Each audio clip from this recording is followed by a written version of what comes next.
आगरा में धर्मांतरण से जुड़ी साजिश की परतें धीरे धीरे खुलती जा रही हैं। ये मामला एक साधारण गुमशुदगी की जांच से शुरू जरूर हुआ था, लेकिन जैसे जैसे जांच आगे बढ़ी, कई चौंकाने वाले खुलासे हुए। पुलिस की जांच में सामने आया है कि इस पूरे नेटवर्क को गोवा की रहने वाली आयशा उर्फ एसबी कृष्णा फंडिंग कर रही थी। वो कनाडा में बैठे सैयद दाऊद अहमद से आने वाली फंडिंग को भारत में बांटा करती थी। इस पैसे को यूएई, लंदन और अमेरिका जैसे देशों से होकर भारत भेजा जाता था ताकि ट्रैक करना मुश्किल हो जाए। पुलिस और एटीएस की संयुक्त जांच में सामने आया है कि यह सिर्फ धर्मांतरण का मामला नहीं है, बल्कि आईएसआईएस और लश्कर ए तैयबा की तर्ज पर भारत में एक खतरनाक साजिश रची जा रही थी। इस साजिश में देश विदेश के लोग शामिल थे, करोड़ों की फंडिंग हो रही थी, टेक्नोलॉजी का गलत इस्तेमाल किया जा रहा था और नाबालिग लड़कियों को निशाना बनाकर उनका ब्रेन वॉश किया जा रहा था। इसके लिए फर्जी नाम, पहचान पत्र और मोबाइल सिम का भी इस्तेमाल किया जा रहा था। आपको बता दें कि पुलिस के अनुसार इस नेटवर्क में शामिल कई लोग फर्जी पहचान के सहारे काम कर रहे थे। गोवा की आयशा पहले एसबी कृष्णा हुआ करती थी। कोलकाता का अली हसन असल में शेखर राय, देहरादून का अबू रहमान रुपेंद्र बघेल, जयपुर का मोहम्मद अली पीयूष सिंह पवार, दिल्ली का मुस्तफा मनोज और कोलकाता का मोहम्मद इब्राहिम रीद बानी था। ये सभी नाम बदलकर इस्लामिक पहचान के साथ नेटवर्क को मजबूत कर रहे थे।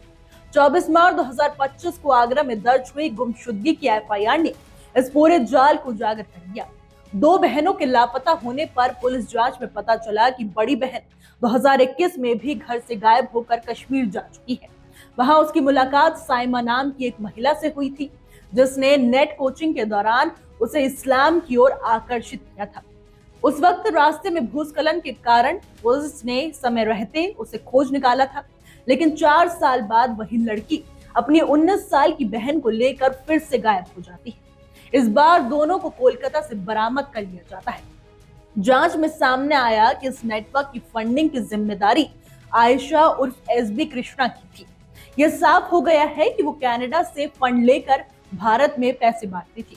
उसका पति शेखर राय उर्फ हसन अली कोलकाता से नेटवर्क का लीगल काम संभालता था, जैसे फर्जी पहचान बनवाना, नाम बदलवाना और दस्तावेज तैयार करवाना। वहीं मनोज उर्फ मुस्तफा नाबालिग लड़कियों को नई जिंदगी का सपना दिखाकर फंसाता था और उन्हें अलग अलग राज्यों में शिफ्ट करता था ताकि पुलिस उन्हें ट्रैक न कर सके। इस नेटवर्क का एक और खतरनाक चेहरा था अब्दुल रहमान कुरैशी, जो आगरा का रहने वाला था और यूट्यूब चैनल के जरिए इस्लामी कट्टरपंथ फैलाता था। इसके साथ कोलकाता से गिरफ्तार उसामा भी लड़कियों को इस्लामी बहन बनाने की ट्रेनिंग दिया करता था। वीडियो के जरिए हिंदू देवी देवताओं का मजाक उड़ाया जाता था और बुद्ध परस्ती कहकर मानसिक रूप से कमजोर किया जाता था। सोशल मीडिया के माध्यम से कट्टरपंथी विचार फैलाए जाते थे और हिंदू धर्म के खिलाफ नफरत फैलाई जाती थी। पीड़ित परिवार की कहानी बेहद भावुक है। बड़ी बेटी जो कभी नवरात्रि के व्रत रखती थी और देवी देवताओं की पूजा किया करती थी, अब उन्हें बुद्ध कहकर उनका अपमान करने लगी थी। वो हिजाब पहनने लगी थी, पर्दा करने की बात करती थी और अपने माता पिता को बुत परस्त कहकर उनका विरोध किया करती थी। 4 साल तक परिवार ने बेटी को घर से बाहर नहीं निकलने दिया, लेकिन आखिरकार वो अपनी छोटी बहन को लेकर भाग गई। ये घटना परिवार के लिए गहरा सदमा बन गई। एटीएस और पुलिस की जांच में इस नेटवर्क के लश्कर ए तैयबा से कनेक्शन की भी पुष्टि हो चुकी है। जो पैसे विदेशों से आता था, उसका एक हिस्सा आतंकी गतिविधियों में भी लगाया जाता था। एटीएस अधिकारियों का कहना है कि इस गिरोह का मकसद सिर्फ धर्मांतरण नहीं था, बल्कि भारत को धीरे धीरे इस्लामिक राष्ट्र बनाने की साजिश थी।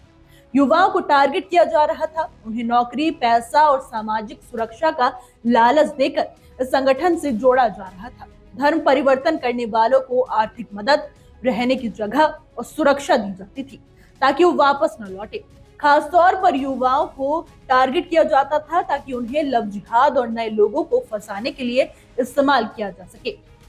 पीड़ित परिवारों का अब यही कहना है कि बच्चों को केवल पढ़ाई ही नहीं, अपने धर्म के मूल सिद्धांतों की शिक्षा देना भी उतना ही जरूरी हो चुका है।